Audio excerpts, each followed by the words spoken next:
go ahead and get started with session 5. And I am pleased to introduce Kristin, Branson, and Srini Turaga, both from Janelia, who will chair the session. All right, thanks for joining us for this next session. So as all of you probably know, there's been a huge amount of recent interest, work, and progress in machine learning. And to date, most of that work is focused on what we might call data processing. So converting from raw data to more useful forms, for instance, segmenting organelles, as you heard about from Aubrey yesterday. However, I think there's a lot of space for progress in integrating and interfacing machine learning and theory. I think this will be integral in going from data, which is the output of most machine learning systems, to insight and understanding. In this session, our speakers will discuss their views on how machine learning can be integrated with theory, as well as the new research area for cellular physiology.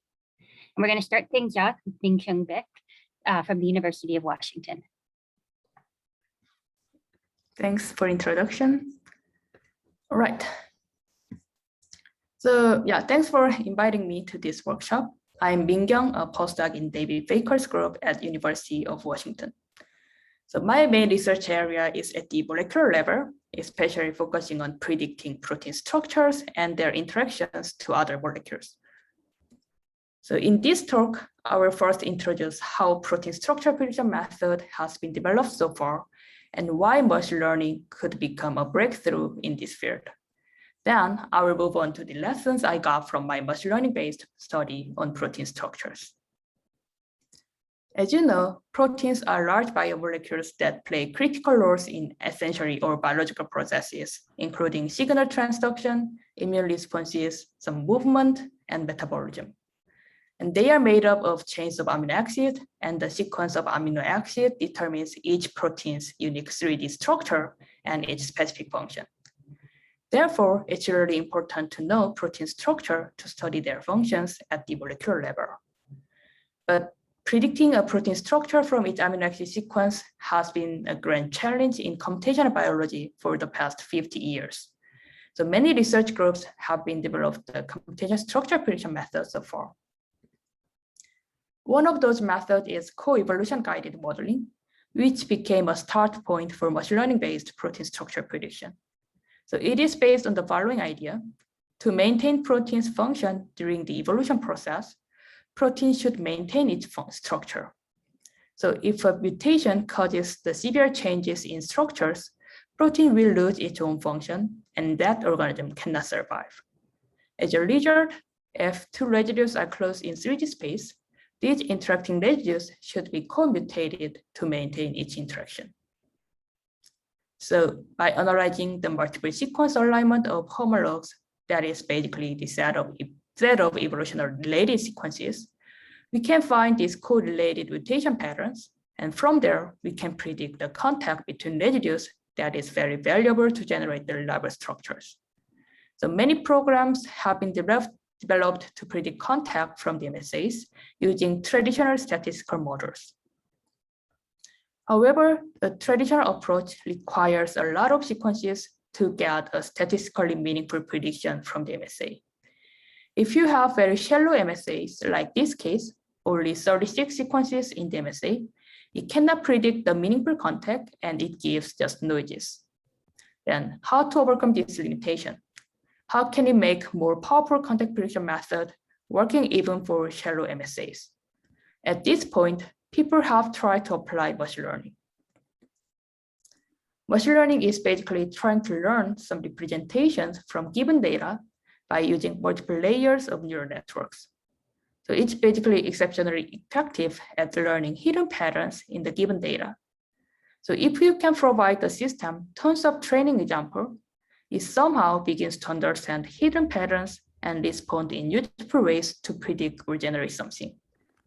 The key point here is that machine learning is very good at recognizing hidden patterns. That's why people thought that if we provide plenty amount of training examples to deep neural network, it will learn how to predict contact even if just few homologous sequences exist in the MSA. Then, which kind of machine learning method would work best for contact prediction that can help generate better protein structure? What people first focused was the machine learning techniques for image processing. Let's think about contact prediction procedure again. In contact prediction, you first extract some covariance information from the given MSA, then try to predict contact based on the covariance data. You might notice it.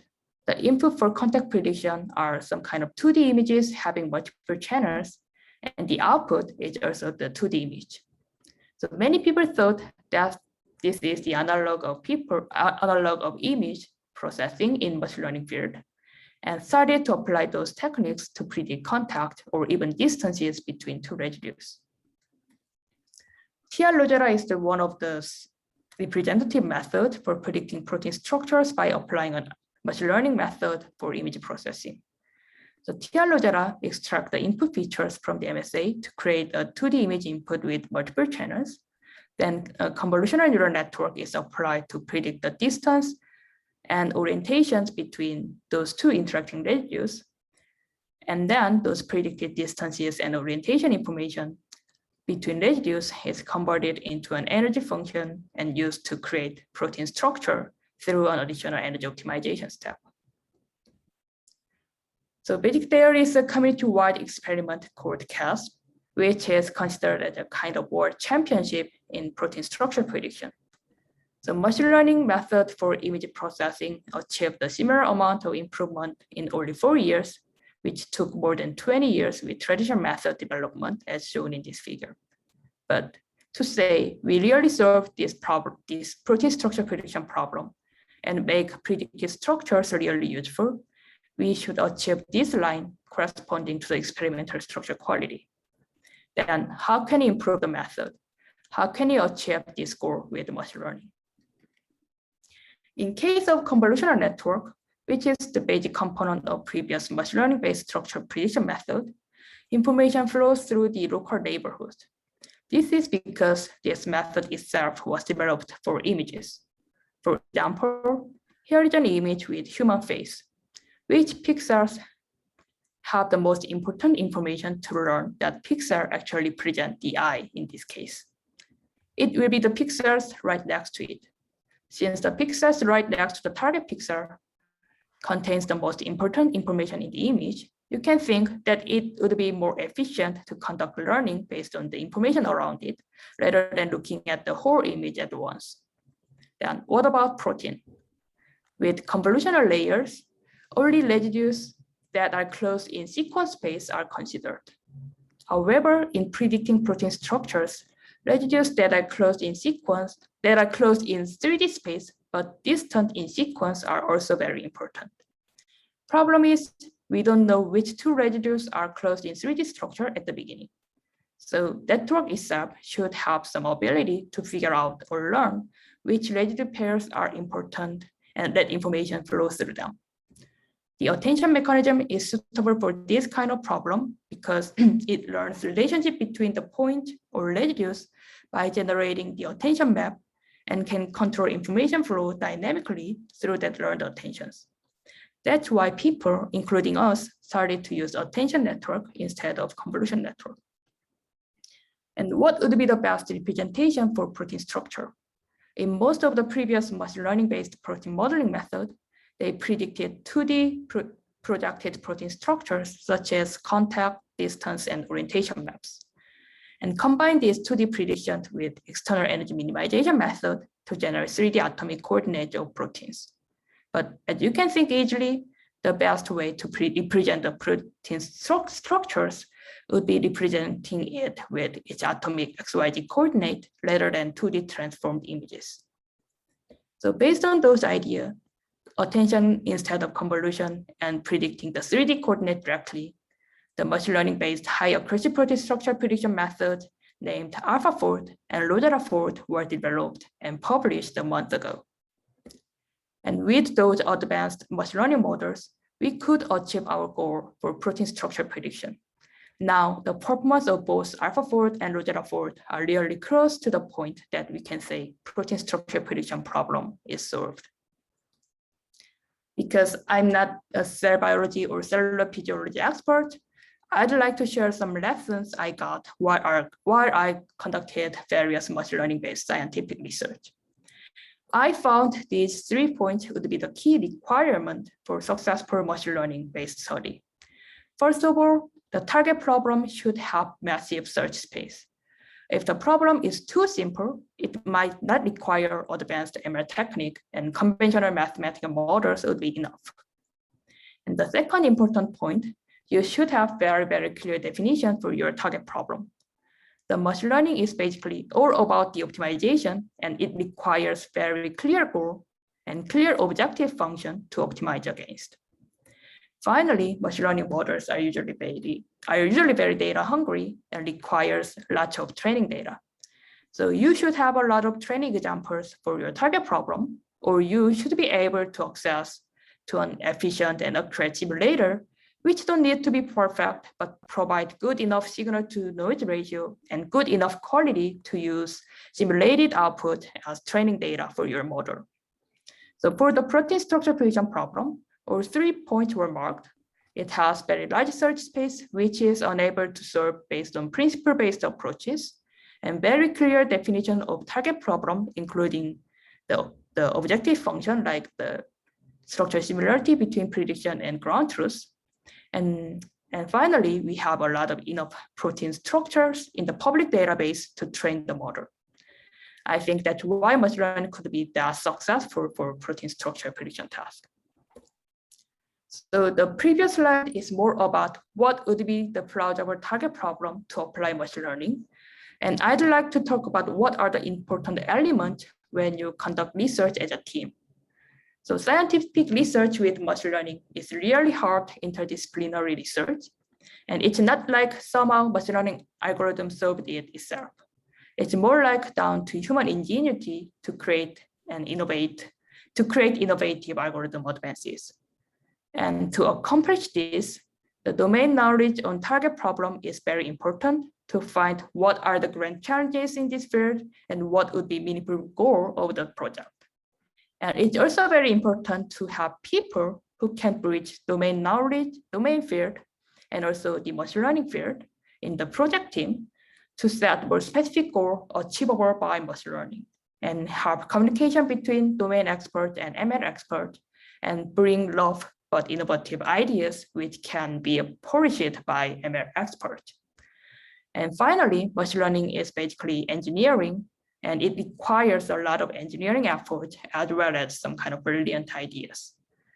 So for successful project, there should be a huge amount of collaboration in the project teams consisting of all of those people, and they should pursue clear shared goals. That's what I got from my research experiences, and thanks for your attention. Thanks, Minkyung. That was a great talk. We have a few minutes for questions. I'll read to you some of the questions that you have. Mm-hmm. One question from Noah Olsman is, how do you envision ML-based structure prediction interacting with rational protein design? And then Janelia, we're interested in doing engineering. There's a bunch of folks here who do protein engineering.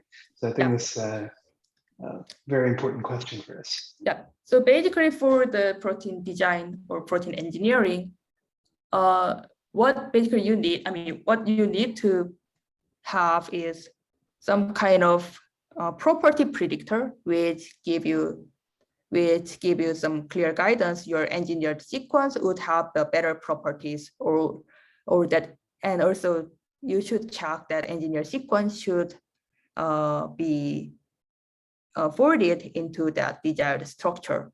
So you can use the current AlphaFold or Rosetta-Fold method to predict your sequence to forward into that specific your desired structure.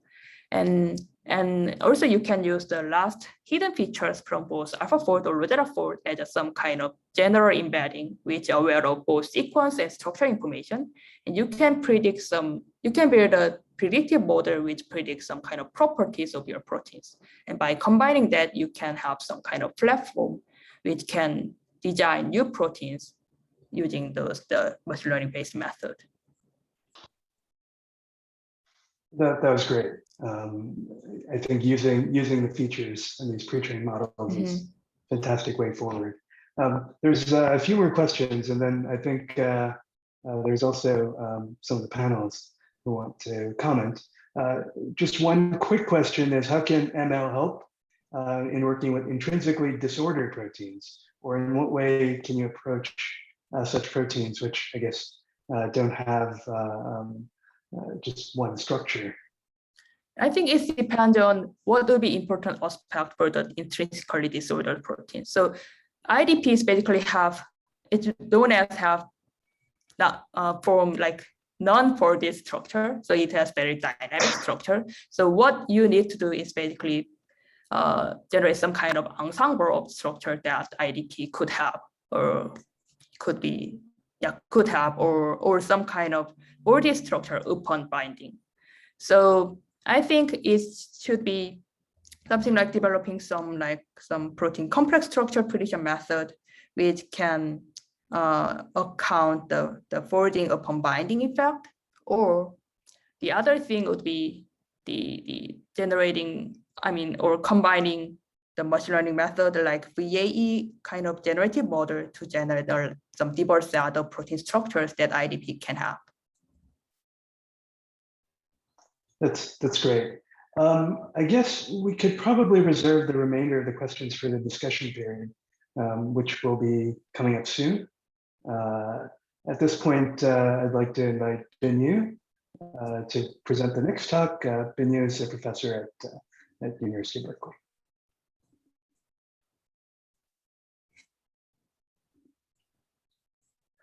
Well, thank you very much, Kristin and Srini, for inviting me. It's been really exciting to learn about all these things happening in Geneva Farm. So I would like to talk about interval scientific machine learning for the cellular physiology and a human machine interactive computing platform. So that's kind of my one-line summary. And I like to define scientific machine learning. I think that's what we do. And first, we use it and people in applied math use it. So I like to define scientific machine learning as using machine learning for scientific research to extract from data, discover theory and knowledge. And it builds on scientific theory and principles in machine learning algorithm and iterate between both. And I think the bar should be higher for scientific machine learning than machine learning. And I think a goal for the CP is really a generative model. I hope will be dynamic, probabilistic, multi-scale with feedback, and for the high dimensional actors. And I'd like to advocate that the form of integration shouldn't be only in mathematical symbols, but also in terms of codes.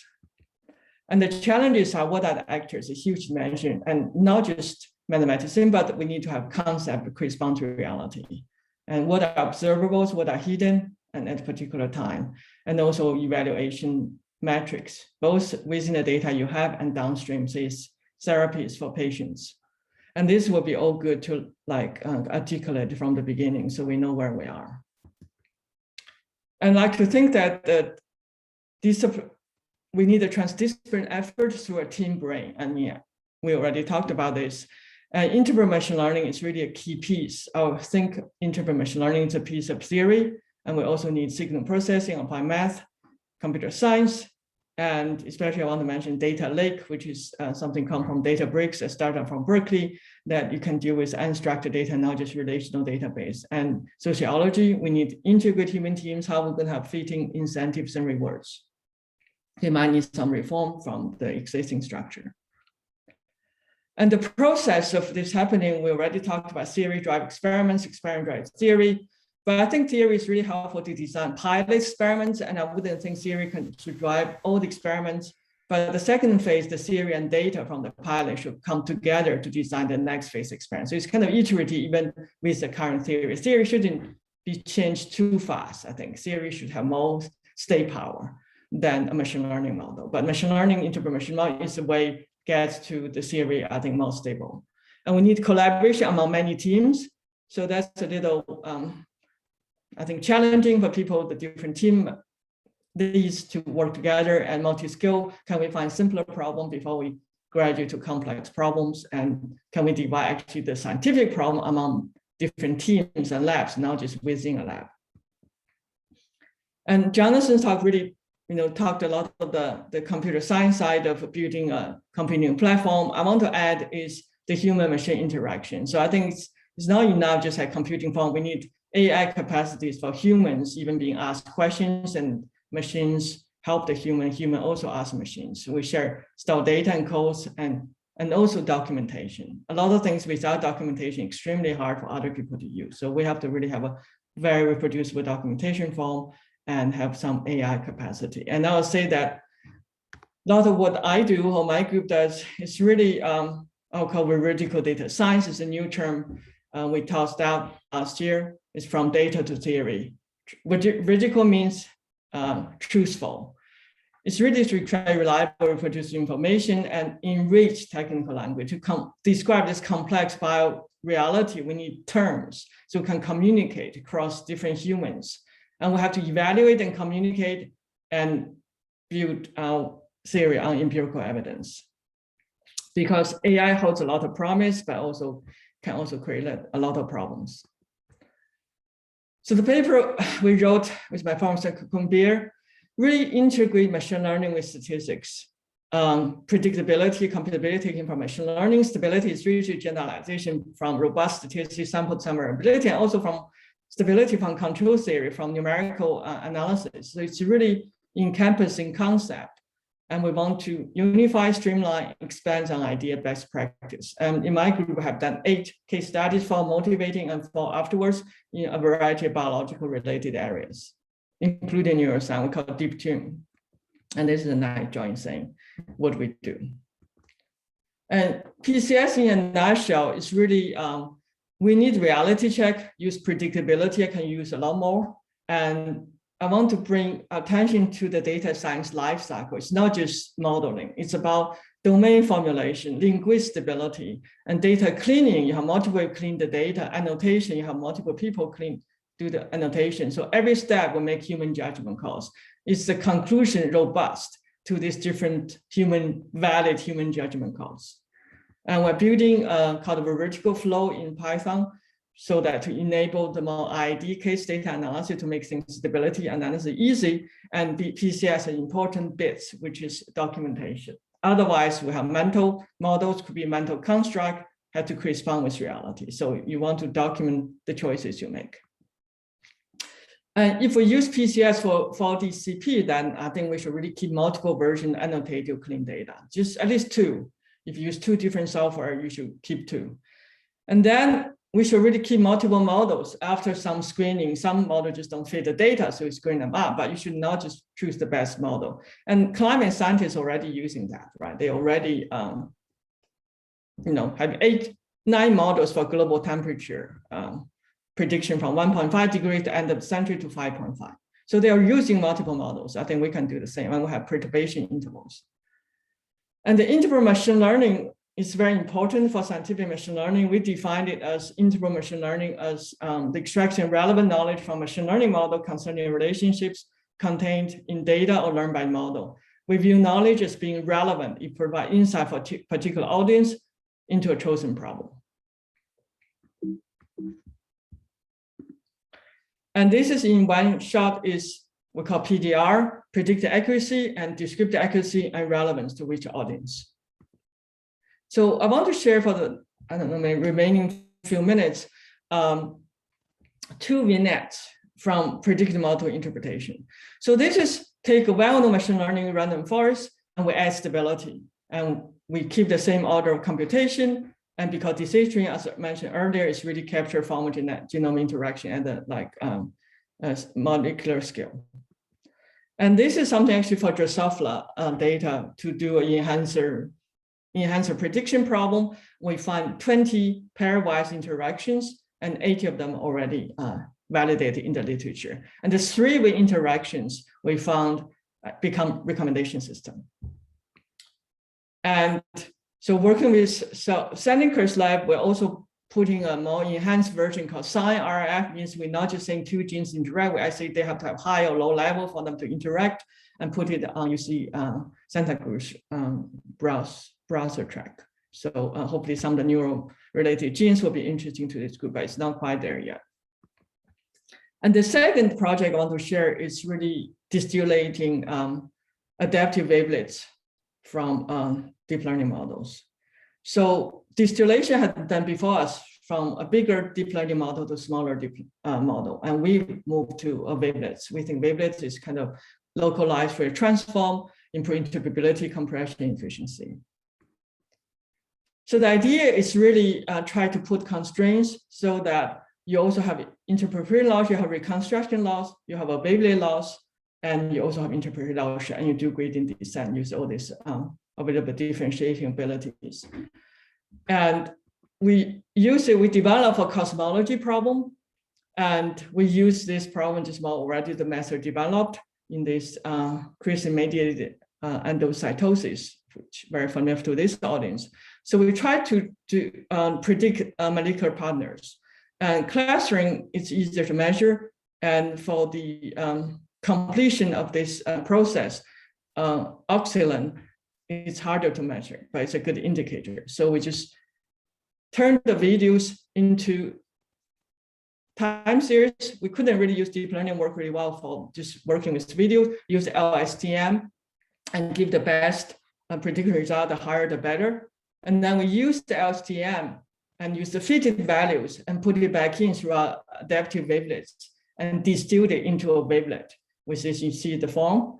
And if you use a fixed wavelet, we improve quite a bit from the R square from 0.19 to 0.26, and even improve over LSTM by like 15%. So now the model becomes only 30 coefficients. And the shape, you can interpret it as saying that if the clustering fluorescence, it has a sharp drop. We already figured that out by looking at data, but this is a confirmation. And then it's a very indicative of a successful CME event.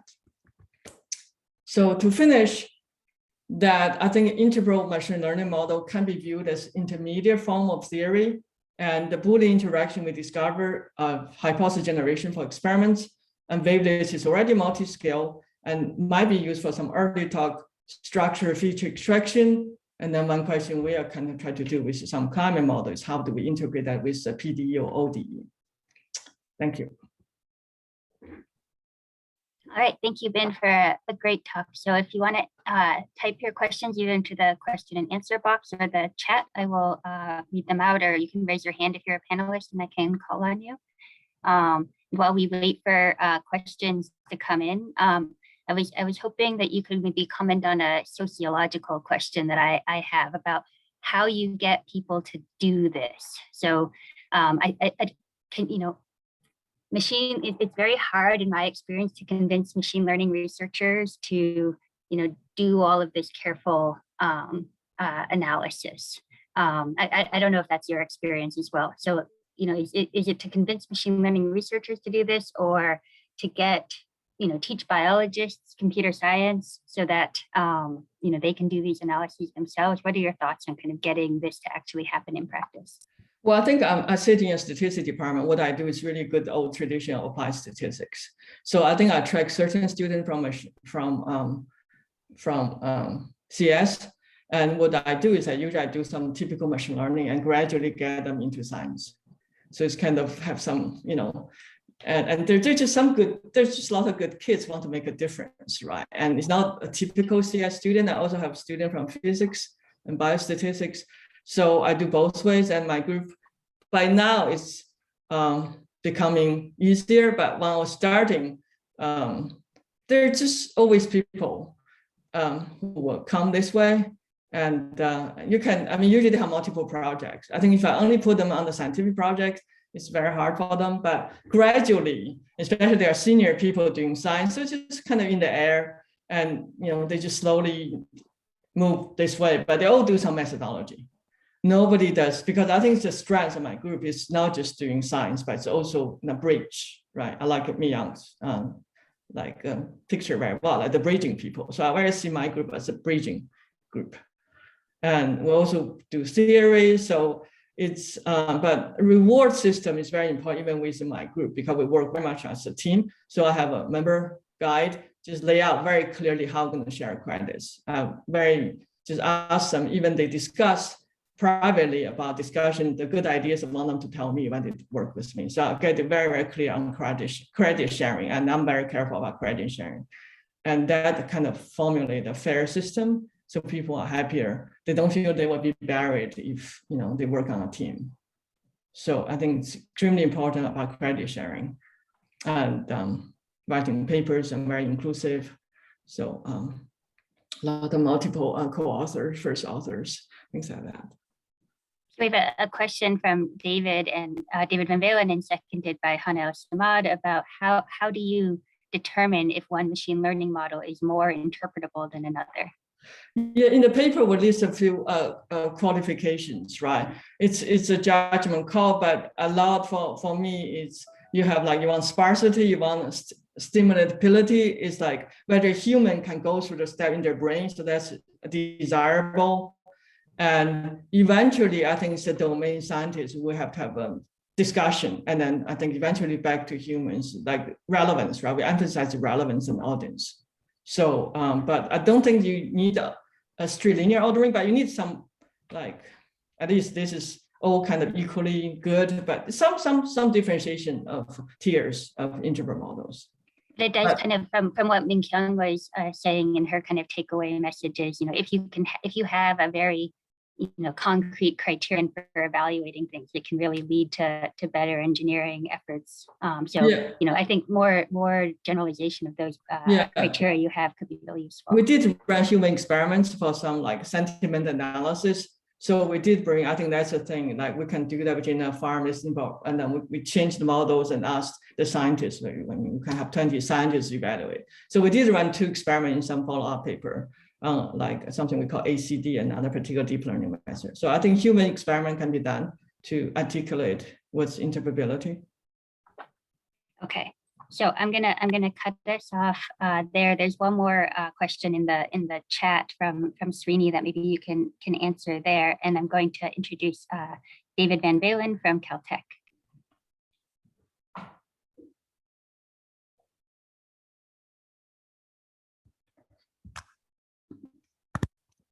And you're muted. Okay, there we go. Sorry, I have 2 mute buttons, unfortunately.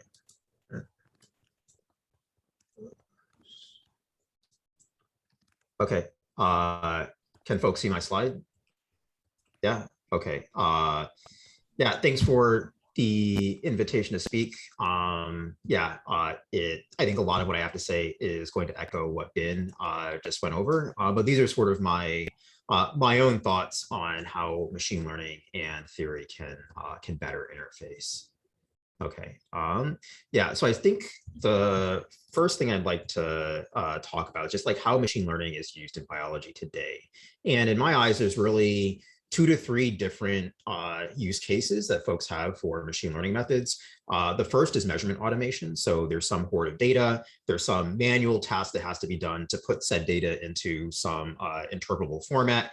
And rather than having people do this manually, we would like to have machine learning systems that can automate that process for us. So example here is segmentation and tracking in live cell imaging movies, something that used to be done, I'd say, with a fair amount of manual curation, but machine learning systems are now coming online that can do this in a more automated fashion.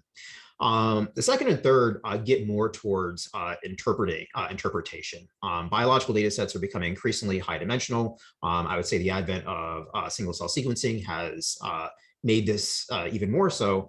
And being able to interpret these high dimensional data sets, this is something that machine learning is being actively used on. I sort of split that into two areas. So one is just doing some unsupervised learning, trying to see what patterns exist in the data sets. Most common example that I'm familiar with is doing UMAPs and t-SNEs on single cell RNA sequencing data sets.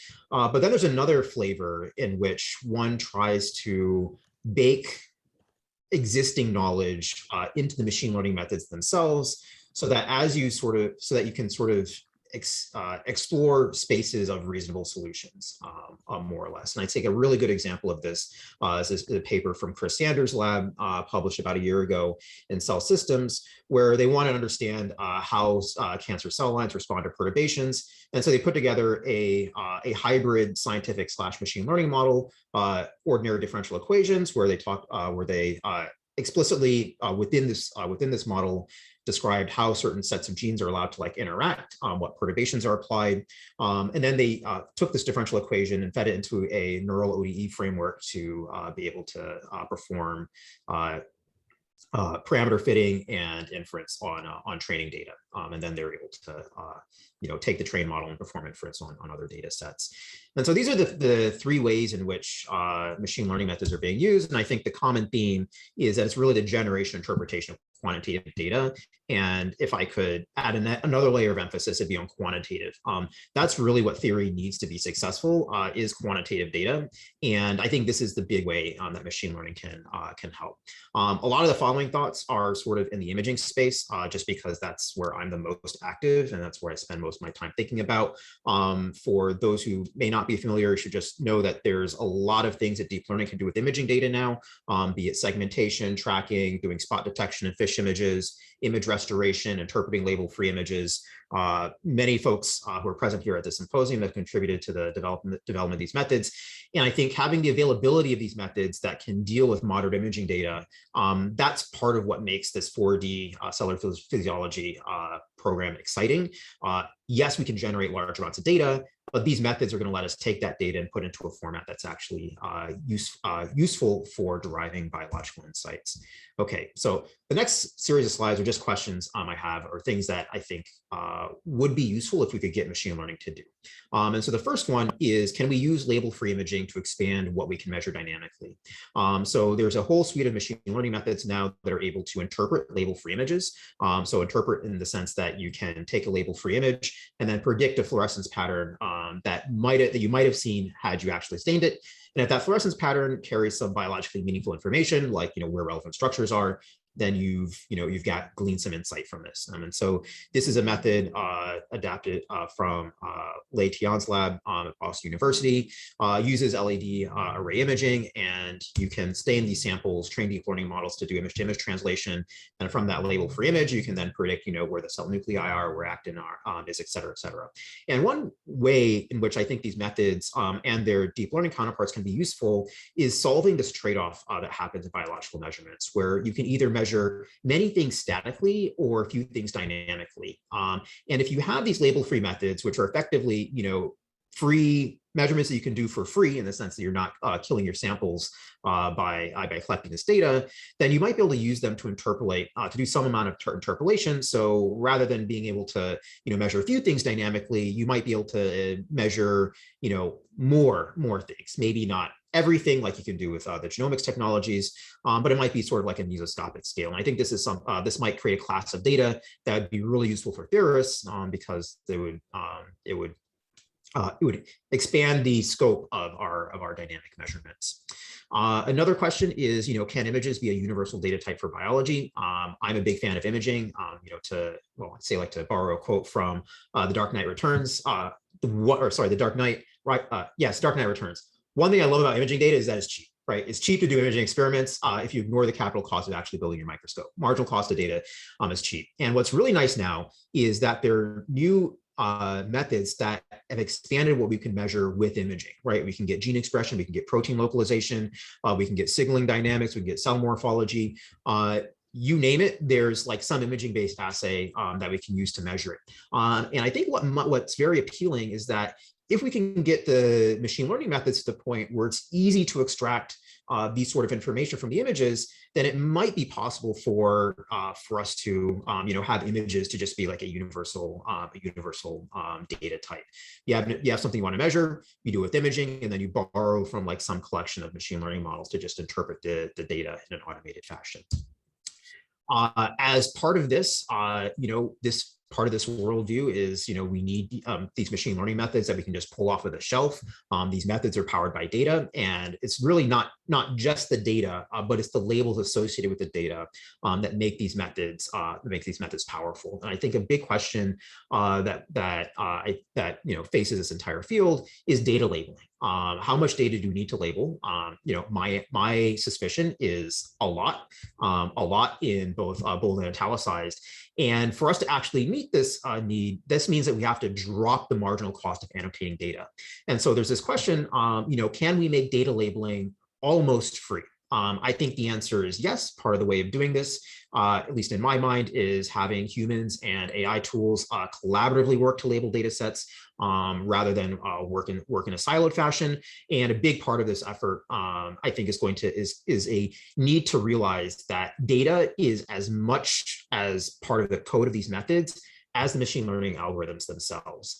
And so folks in my lab have been thinking hard about, okay, what is it actually going to take to treat data as code, as far as like the software systems, versioning systems, et cetera, et cetera. And so this slide just shows a figure from a paper we just submitted to NeurIPS on a integrated system for doing human-in-the-loop labeling of large biological imaging collections. Next question is, can we inject human knowledge into our machine learning systems? A lot of folks in my lab work on cell segmentation. And so as part of this, what we do is we take images like this, we label them with single cell resolution, both the nuclei and whole cells. We then train models that can then perform those predictions. And we've gotten to a point where we can do, fairly complicated images with human level accuracy. So these white outlines indicate predictions for where the contours of the whole cell is. And so the segmentation problem is nice. Many people work on it, but I think it's really a subset of this larger issue of extracting insight from human experts and then incorporating that insight into our machine learning systems. And there's sort of two ways in which this can be done. I'd say the first way is just by baking that knowledge into the structure of the machine learning layers themselves. And so this is either baking in structured knowledge, as was done in this example from Chris Sanders' lab, or baking in symmetries that your features need to be able to respect. I think the most common example of this is actually convolutional neural networks. Convolutions are quite literally the simplest linear function that you can write down that are equivariant to translation operations. And there are other symmetries for various types of data that we know that we want our features derived from machine learning layers to respect. The second way, though, is in the data itself. And so the labels you can view as harnessing information from human experts. And I'd say like a canonical example that I'm finding myself liking more and more is building what I would call like a Tesla autopilot for cell biology. Example shown here on this slide. So we have this movie in our brain. For those who've taken like any cell biology class, you probably recognize this movie of a neutrophil searching for bacteria to phagocytose. And so when our brain looks at this, it already kind of knows what's happening, right? And so the question is, okay, how can we take that knowledge and put it into a format that's quote unquote machine learnable? The processed version, which is we take our segmentation algorithms and we apply it, would be one step. But to really like understand what's going on, we need to have the semantic biological information, right? We need to know that not just that there are cells present, but what kinds of cells, right? That there are red blood cells, that there's neutrophils, that there are bacteria. And then we also need to understand the interactions that happen between these cell types, right? And so we need to know that, that there's an interaction between the neutrophil and the bacteria at some point in this movie, and that interaction changes the state of the bacterial cell from alive to dead. And so I don't see how we can build systems that can interpret data like this in that way without capturing, organizing human knowledge in the form of labels. And so thinking about how to build systems, software systems that can actually do that information capture in a sensible and feasible way is something that I think is going to be important. And so I think this is my last slide, and I think this is just something that's attention that I just want to explicitly call out that I've noticed over the course of this conference. And that's just, how will we know that when we're done? And I'd say like this question just stems from the reality that theorists and biologists tend to value different things. And oftentimes, because like they tend to value different things, the appreciation, the credit that theorists bring to the table isn't given its due importance. And so at least in my mind, and this is, it's been many years since I've actively been developing theory, but this is just sort of like my worldview. Theorists, tend to have this workflow where you have these concepts or principles from these concepts and principles, you generate equations. From these equations, you get predictions. These predictions, you then compare with the experiments of them that have been done. And then at some point, there's some like worldview update. Maybe you need to update parameters. Maybe you need to update your concepts or principles. But then if I had more time, this would actually flow in a loop because, the cycle, sort of continues over and over until you converge.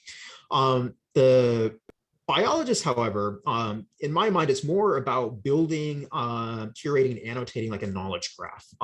There is, notions of biological parts, genes, RNAs, proteins, and whatnot. There are spaces of phenotypes. And what you want to understand as a biologist is, how do these parts interact with each other, and how do those interactions give rise to the phenotypes that you observe? And so when you get, or at least when from what I've observed and what I've also experienced, you get excited in this space when you're able to identify like a new connection between a part or other parts, or a new connection between parts and phenotypes that wasn't fully appreciated before in the literature. Hey, David, just to let you know, you're a little bit over time. Okay, that's it, because it's the last slide. And so people have different values. And so how are we going to make sure that folks' contributions are respected and valued? And as part of that, how are we going to determine that that the role of theory in this 4DCP effort was a success? What are those metrics going to be? And with that, I'm done. All right, thanks. That was a really nice talk, and we have lots of questions already. So the first one I see here is from Pankaj Mehta. Can you comment on how reproducible these methods will be across setups or labs? Do you imagine training big models and then taking small amounts of data at each lab to do transfer learning? If not, how do you deal with batch effects or overfitting to particular setups? That is a good question. In my mind, if you had a large enough compendium of data and you did the machine learning in a sensible way, which is you account for things like batch effects, like class imbalances, et cetera, then it's likely that we'll have models that can perform these different tasks reasonably well for most data types out of the box. And the need for transfer learning, the need for additional annotation, won't necessarily be there. It'll be good to have those systems online so that if you need to be able to do that to get like your relevant boost in accuracy, you can. In my eyes, I think most of, or at least for the processing, for the data processing sort of machine learning, I think we could probably get to a world where we have things that work well out of the box. All right, and we have one last question I'm going to ask here, and then there's some more questions in the chat. So from Vad Perez, here's a question about how you choose what metadata from the imaging conditions to store to be able to learn more from those images. That's a really good question. And I'd say it's only been like this last year that we've even been tracking metadata reasonably well. And I would say that's a hard question, and I don't have like a perfect answer. The things that we keep track of is sort of like the bare minimum. We want to know, where things came from, what it is that they're looking at, some information about like the acquisition conditions, and if there are relevant, experimental details, like there's a perturbation applied, we want to be able to capture that too. And so in this Deep Cell Foundry paper, which is, I think now folks can read on open review, we sort of talk about some of those things. But I think a big part of all of this is realization that the data and the associated metadata sort of needs to be treated like software, which means that there needs to be a versioning system for it, because you might think that your piece of data has like one piece of metadata associated with it, but then lo and behold, it turns out that you were wrong, and there needs to be like some way of capturing or making updates. Same story for labels that are associated with data as well. So yeah, good question. We don't have a perfect solution, but we just try to keep track of the things that make sense to us. All right, I'm going to cut you off there and introduce our final speaker of this session, Genevieve Stein-O'Brien from Johns Hopkins.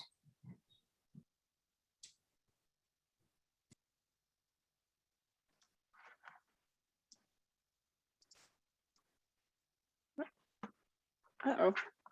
Can you guys see my slides? No, do you want to stop sharing and try one more time? Yeah.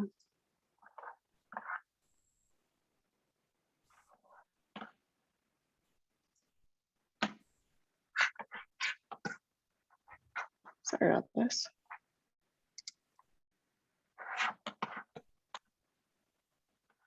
It's no problem. Just take your time.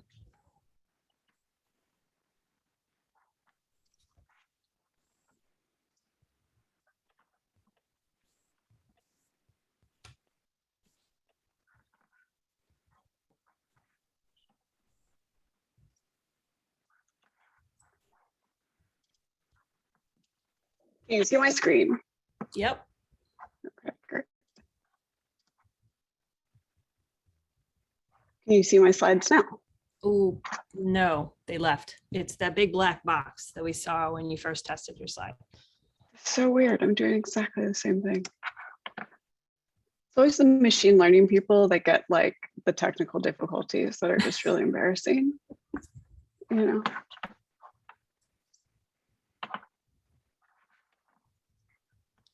Let me see if I.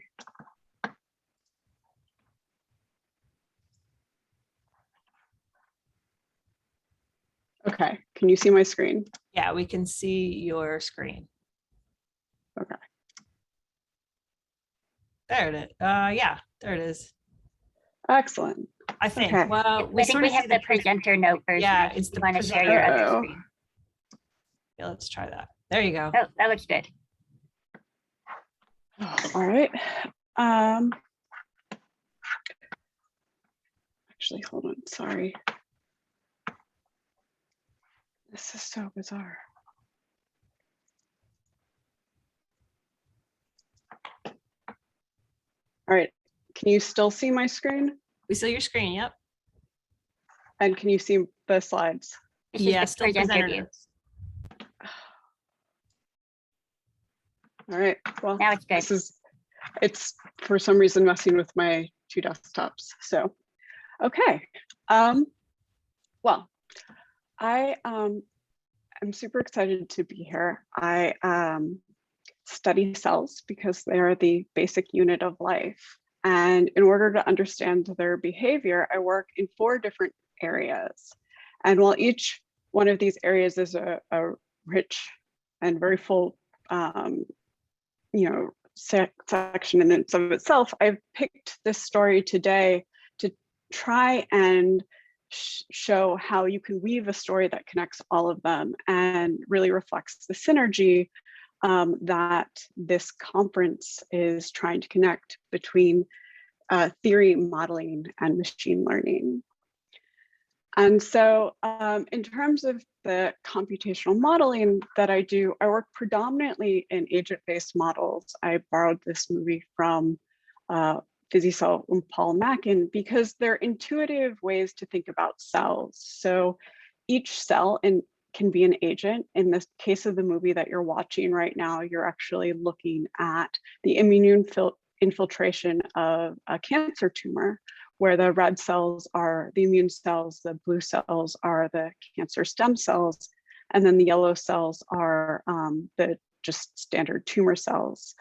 And what you're seeing here is basically the ability of the tumor to out-proliferate the immune cells.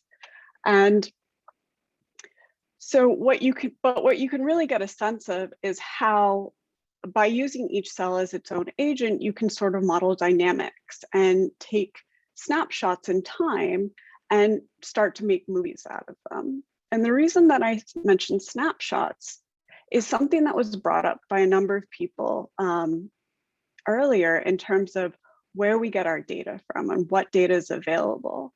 And this brings me to another area I work in, which is single cell profiling. And single cell RNA sequencing has expanded like exponentially in recent years to the point that there's a huge amount of information available.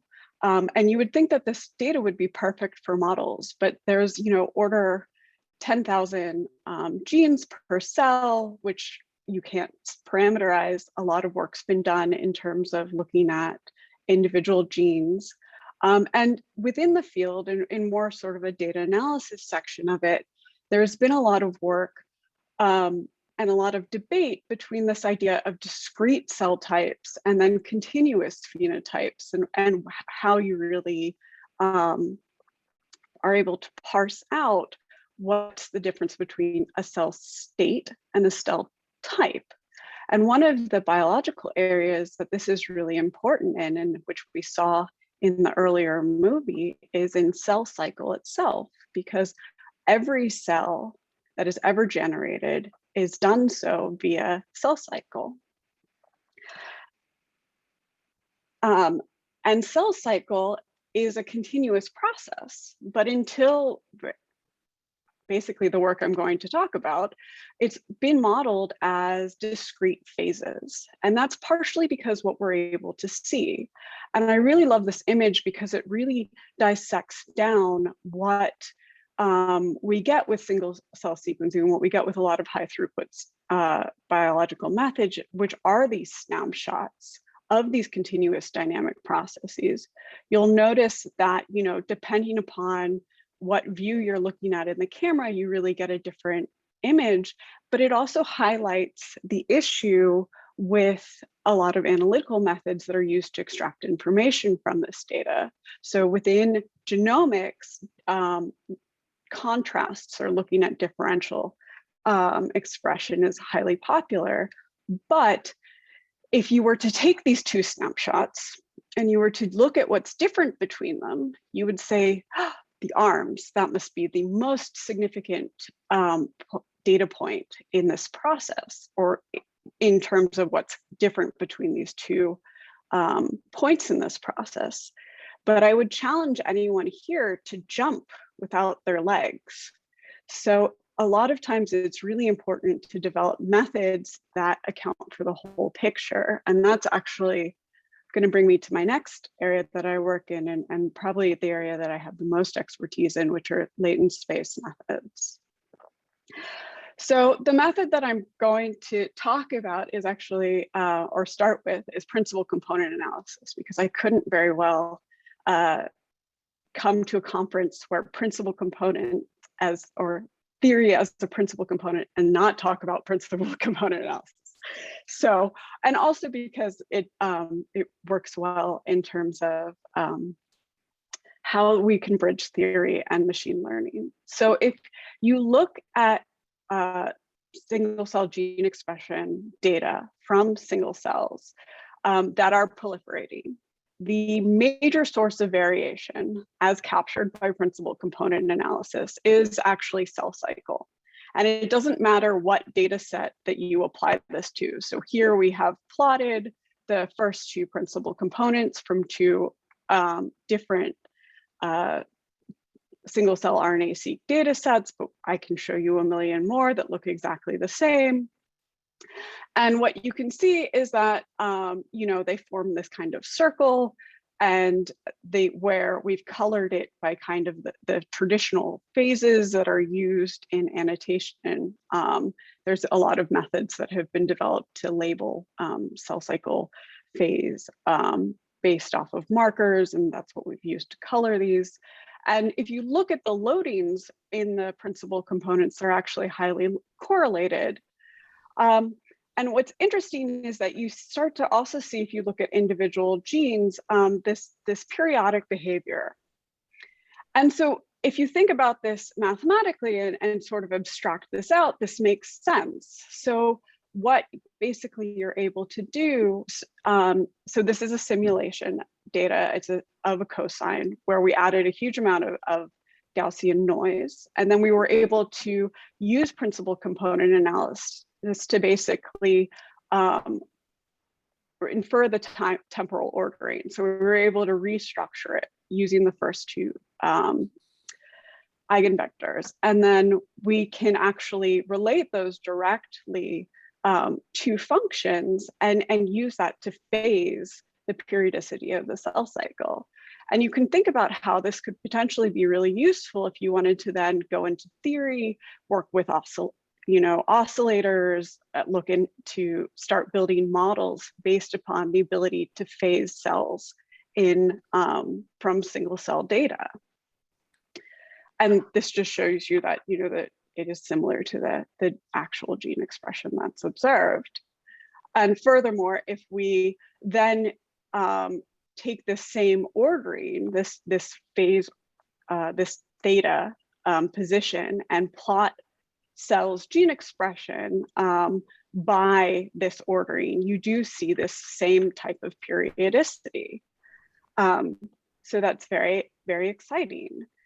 But unfortunately, this breaks down when the data contains cells that aren't dividing. So when you have terminally differentiated cells, so if you're thinking about scaling up this type of approach for atlas level data, now you can't just use principal components, you can't just use basic statistical methods, you know, there's additional sources of variance that have to be accounted for.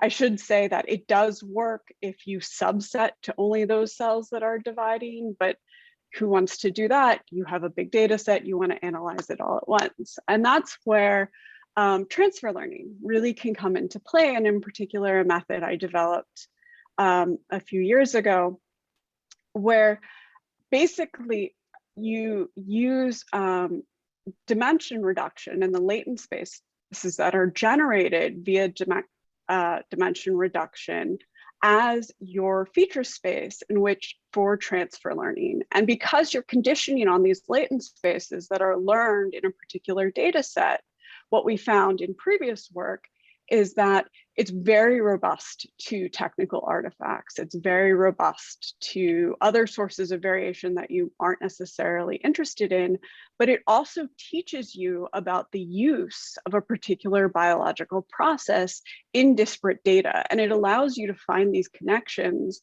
that you wouldn't necessarily see otherwise. And so when we now use this approach on our cell cycle data, so we took the embedding that you, the first two principal components in the neurosphere data, so that first plot that I showed you, just seriously the first two PCs, although you can use any PCs learned on data that is proliferating, so any two PCs that capture cell cycle as the principal source of variation. It doesn't have to be from this reference data set. And then use those in this transfer learning method. Now you can label cycling cells and phase them accurately in terms of a continuous metric as to where the cells are in cell cycle in any data set, including data that contains terminally differentiated cells. And this allows you to really go much, really quickly and accurately label and not just label, but phase these cells. And we validated this method against the experimental gold standard. So Fuchi is actually a culture system whereby two fluorescent markers are tied to the expression of two cell cycle genes. And so you can fax sort on these cells and figure out, based on the expression of these two markers, exactly where they are in the cell cycle. And if you look at our phasing and based off of machine learning and compare it to the methods that are used from the Fuchi system, they're highly, highly concordant. And I should mention that this is available in an R package that's on Bioconductor and in a preprint as well. Furthermore, Genevieve, just to let you know, you're a little bit over time. Okay, so you can scale this really quickly. So this is a human fetal atlas. We were able to apply tricycle. It took under, I think it was like under 5 minutes to determine the cell cycle phase for all of the cells. And there's over 1 million cells here. And from there, we were able to then actually plot the percentage of cycling cells per tissue, just as a way that you can think about using this information and going forward. And with that, I really want to thank Shinji Chen and I practice it, Charles Chen, and Casper Hansen, who really led this work. and Jonathan Augustine, who generated the neurosphere data. So, and with that, I'll take questions. Thanks, Genevieve. We have 2 minutes for questions, and then a discussion after that. Are there any questions? I could start with one. I really like this idea of dimensionality reduction followed by transfer learning. It seems like there's this idea in topological data analysis of looking for specific manifolds. And is it fair to think of these cell cycle genes as sort of occupying a circular manifold? And if that's true, then could you directly potentially look for genes that have this sort of cyclical structure within clusters? Or is that?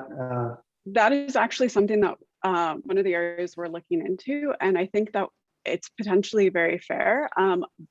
What we found is that, you know, we did simulations looking with different number of peak locations, different amplitudes, different frequencies. And the only thing that was necessary was that the distribution of the gene's expression during the entire length of the cell cycle was unimodal. So what happens is that when it becomes bimodal or trimodal, et cetera, then you need additional principal components to represent the trajectory, which is interesting in and of itself, especially in the context of, say, progenitor competence. So this feature in where, you know, the same progenitors give rise to multiple cell lineages, but do so at a different time. And so you can think of that as being a potentially very interesting way to think of how does the periodicity and how does the potential multimodality, does that, you know, introduction of that second mode introduce a new manifold, which is then correlating with the progression of cell identity down a different lineage, say, right? You're shifting in identity. Is that a way to, and then actually there's been some really interesting work on epigenetic data out of the Broad where they did Waddington's landscape, where they looked really to see if, you know, you can think of, you know, cell identity as being multiple tractor states. So there's definitely a lot of ways to go with this, but I will say, I think that, you know, and I think Ben really showcased this very well, is that if we use sort of the statistics and the analysis as the start, and then use the machine learning to allow us to bridge to more and more data and really plug the limitations of what current methods are, you can really go beyond, and it just enables this synergy that just won't happen otherwise. Thank you. That's great. I think at this point we could switch to the general discussion for the session, and you know, bring back all our speakers and anyone else who from the panelists who'd like to chime in. And maybe I can seed the discussion with a topic that's really dear to my heart, and I think has come up multiple times over the course of this meeting, both yesterday and today. And that's the idea of using machine learning for building interpretable models, models that either come from biology and physics, or models that are black boxes that have been constrained to be, you know, perhaps a little bit more biologically reasonable, or phenomenological models or mechanistic models that theorists have built. And the thing to me that's exciting is the fact that we can now start to build techniques to fit them directly to data. We can take data and not just think about these models qualitatively, but quantitatively as well. And Timothy O'Leary brought this up in his talk, and several others did as well. And I'd like to hear about the opportunities there, that people have seen, maybe even within this workshop, but other places as well. There was certainly some discussion on the Zoom chat about this. Tim, would you like to start this off? Timothy? Yeah, thanks, Srini. Can you hear me okay? My connection isn't great. Yes. Okay. Yes, we can hear you. So I like the idea of putting some kind of structure in your model and using the unstructured bits, which we tend to think of as neural networks or something like that, to absorb the slop and the uncertainty that you see in the data. And then I actually think this could be a very powerful way of merging machine learning with principled questions in science. And I think it was interesting, you do see a reaction from people when you suggest this. And that leads into this sociological question of bringing disciplines together in the same room.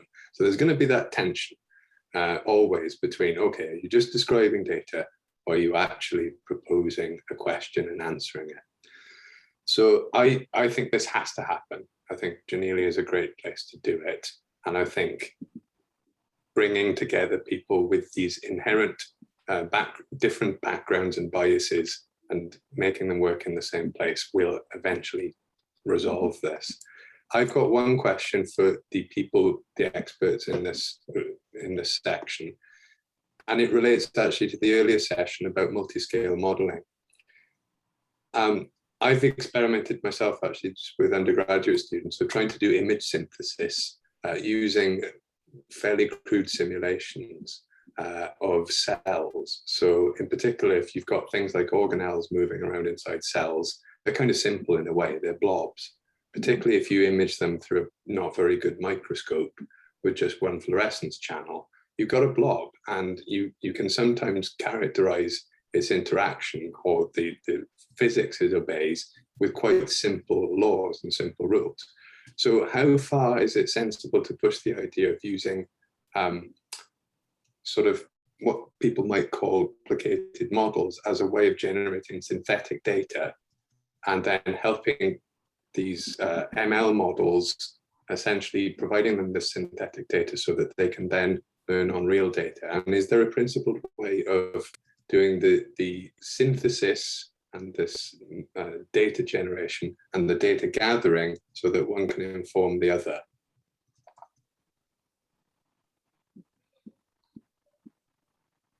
Maybe I'll, point. Yeah, yeah, go ahead. Yeah, so I don't understand the biology as well, but so in our iterative random forest and like design, when we did the method, actually we did simulate a lot from Boolean functions, right? We have a simple regression model, we have linear combination Boolean interactions. We use the enhancer data, and we saved some splicing data for completely testing. So it did help a lot to try, even not just 3 or 4 terms for the methodology developed. And so I say that, but we're writing a paper more for statistician about these simulation design principles may be relevant. I'll be happy to share and get feedback. But the biology, it's kind of not, I'm not at my fingertips about this particular biology. But in general, I would think it's a good idea. Yeah, I would say like in general, I'm not really a fan of using simulated data for training machine learning methods, just because real data is messy, and oftentimes there are edge cases that you don't capture in your simulations that do happen in real data. And if you do not teach the machine learning method how to handle like those edge cases in the form of labels, then invariably like weird things will happen. Now there are cases where you're just never going to have like nice manually labeled data. Very good example is spot detection in single molecule images, for instance. Way too many spots in those data sets to ever be able to label. But just generally, I'm not a fan of the synthetic data sets. I would say When it comes to interpretable machine learning in general, I would say one thing that, and I raised this question during Ben's talk, one thing that has been on my mind as my lab starts to explore like the space of interpretable machine learning is, how does one define interpretability, and is there a way of converting it into a metric as far as like which models are more interpretable than others? I would say that one thing that has been nice about building the machine learning methods for this measurement automation is that you can define metrics that tell you how well you're doing in a very reasonable way for many of the problems that folks are working on. With interpretability, it's more vague, right? It's not clear. At least it's not clear to me like what such a metric for interpretability is. There are notions that we have as far as like what makes a model interpretable, be it sparsity or whatnot. But having a metric that says like, hey, you achieved 75% on our interpretability metric, whereas this other model achieved like 95%. It's kind of clear which one better captures reality. I think it's not an easy question, but that's one of the things that's like on my mind. It's like, okay, well, if we're going to go, develop interpretable machine learning methods, how are we going to know whether we're successful or not? Well, just to push back, I see David's point. Yeah. I think where David says I can completely get it, but you also have a lot of other machine learning people work on Stanford sentiment analysis, right? So I think if they rather develop methodology on something like not scientific at all, I think some well-vetted simulation models, it's a step closer to science than just like in statistics, people simulate a lot of analytical function, you don't know where they come from. So I think it's a whole spectrum. I hope David will agree that it's all relative. It is relative, and I think it depends on like the use case. And I'm biased by the problems I work on, in which simulating data will not necessarily lead to like more useful models than going through all the data and labeling it. Yeah, because you have plenty of that, right? I think Yeah. a lot of people don't. I think that's where it might be useful. Yeah. Well, I would say most of the efforts I've seen, well, not most, but I see many efforts in simulating data I've seen is as an attempt to like not have to label, which I don't think we can get around. I also think it depends on how much you trust those labels and like what you're trying to learn. And if you're like, not all machine learning, I think, is supervised, right?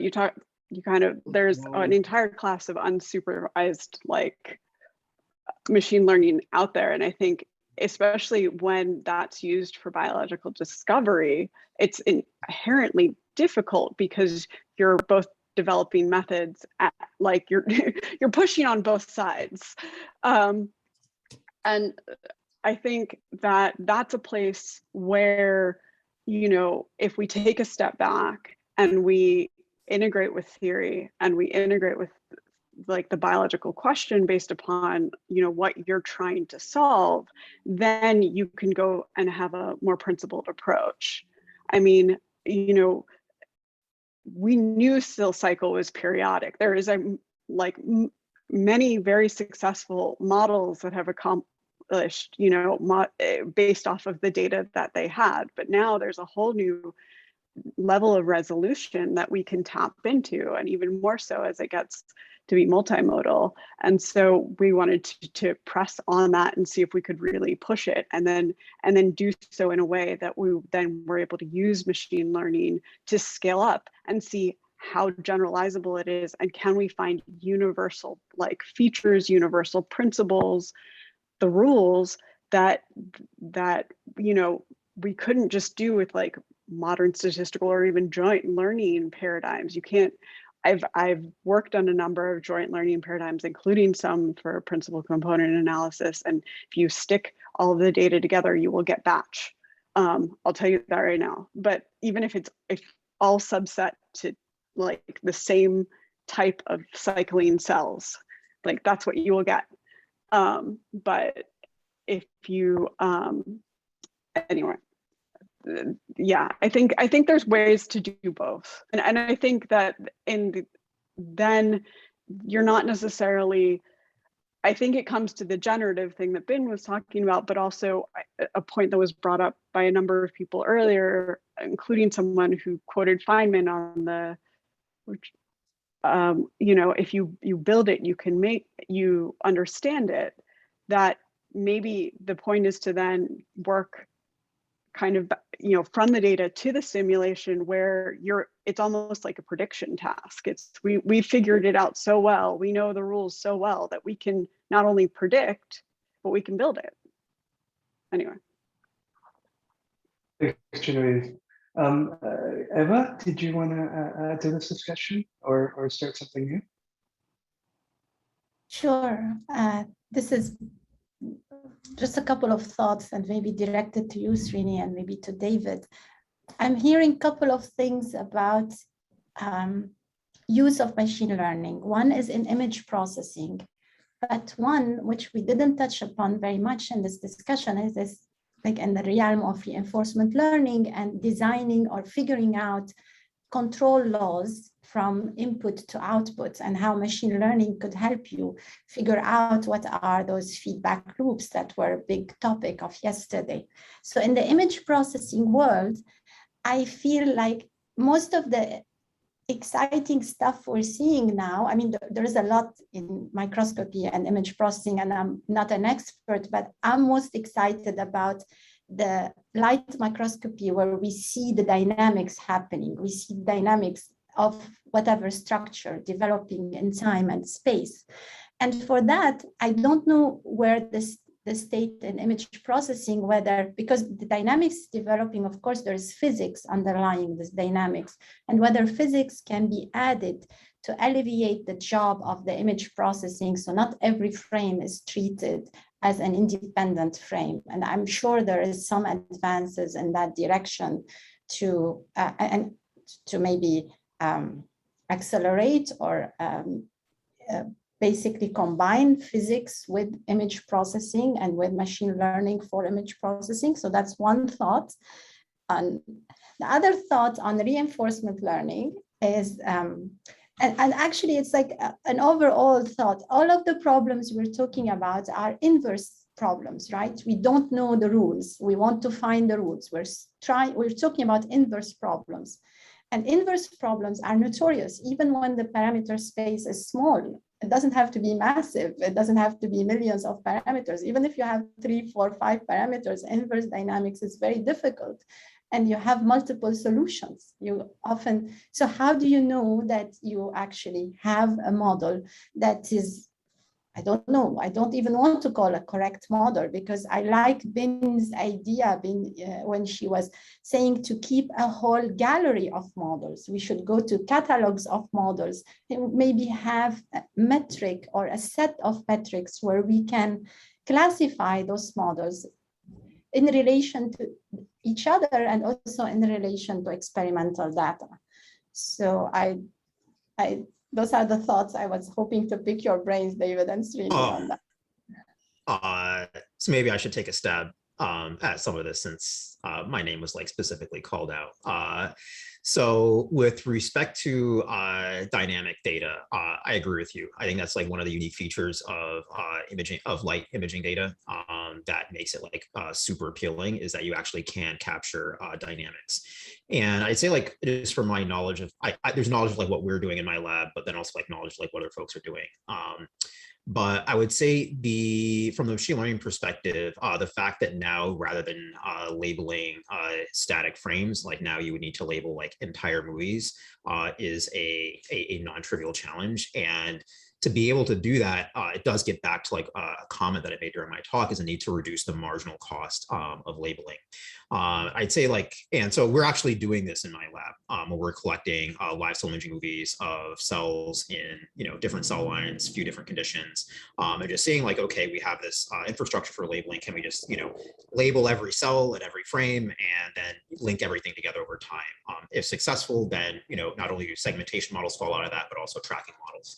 But I'd say like, at this stage, because it's been an ongoing effort for the last like couple of years, like we are having like successes, but it is hard. I would say, rather than thinking about it, this is my own thoughts, but rather than thinking about it as a physics machine learning, where you use physics to to interpolate between frames, we view it as, sort of machine learning aided interpolation, where we use static frames, we train models, and then we run those models on intervening frames. And then the curation is then to fix the mistakes made by said models because it didn't have access to like that temporal information, either encoded in the structure of the model or encoded in the labels themselves. Yeah, as far as the invertibility of machine learning methods and using them to solve inverse problems, I don't really know what to say. I would say like the examples that I'm like the most familiar with are like these denoising methods, but like I personally am like too cautious to actually use them on real data. I just worry that when you have methods like machine learning methods that can hallucinate realistic solutions, let's say it gives you a result that looks sensible, was that something that really happened, or is that like a hallucination? I know there are machine learning architectures that are like mathematically invertible, so you can use them to go to a latent space and then mathematically go back the other way around. But if I don't actively use something, I tend to just keep my mouth shut because it can get me in trouble.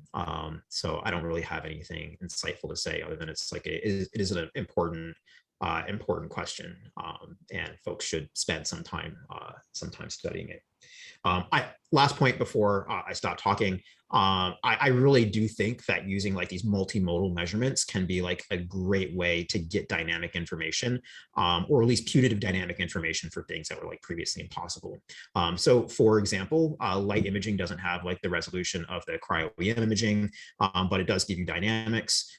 You could do take snapshots, run them, measure them with EM, annotate, create the structures, et cetera, and then at the same time, like have these correlated light microscopy images, and use machine learning models to sort of interpolate between like the two spaces, and so transfer the knowledge that's contained in this EM space into like what you have in the light space. And because you can, capture dynamics with light, higher temporal resolution, you can put together maps or predictions of what things might have looked like if it was possible to do dynamic EM, right? Like you can do things like that, and I think that's definitely an effort that's worth doing. So I just wanted to, I'm sorry to jump, but I just wanted to say that I've had a lot of success in that area, especially because if you go across different molecular modalities, especially the temporal regulation tends to be off. So you can't just straight correlate, like you have to actually account for different time steps. And that's been an area where in terms of multimodal data integration, machine learning has been really powerful for, at least in my uses of it. Maybe we can jump to Minkyung. Yeah, I just want a quick answer. So related to Eva's point and also the chat the Ola's point on the chat. So Eva's question basically combined the physical insight, the machine learning. And for the recent advances in protein structure, actually that advances came from the point people actually combined their physical insight to when they designed the machine learning architecture. So basically I just briefly say we used attention instead of convolution. That is already on a kind of human insight, the physical insight. But when people, especially the DeepMind group, uses the attention to process the pairwise interaction features in their network, they actually consider some kind of local geometry thing. So if you imagine the pairwise interaction feature should represent something like distances between residues, and distances should satisfy the triangle inequality thing. Like for those 3 points, the sum of those two sides should be greater than the other side. So to do that, the network architecture itself should have ability to consider the relations between 3 points, and so basically they tweak the attention algorithm to consider those kind of properties. And that's why their method performs really well compared to the others. So yeah, so that is something like, I think a kind of example how physical insight can combine to the machine learning architecture.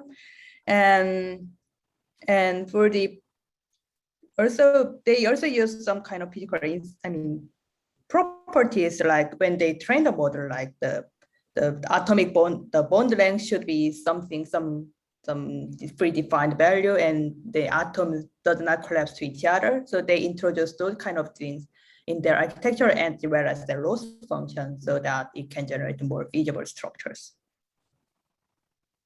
I think we should wrap up there. But thank you everyone for great talks and a great discussion. And Janine, can you tell us when we should be back?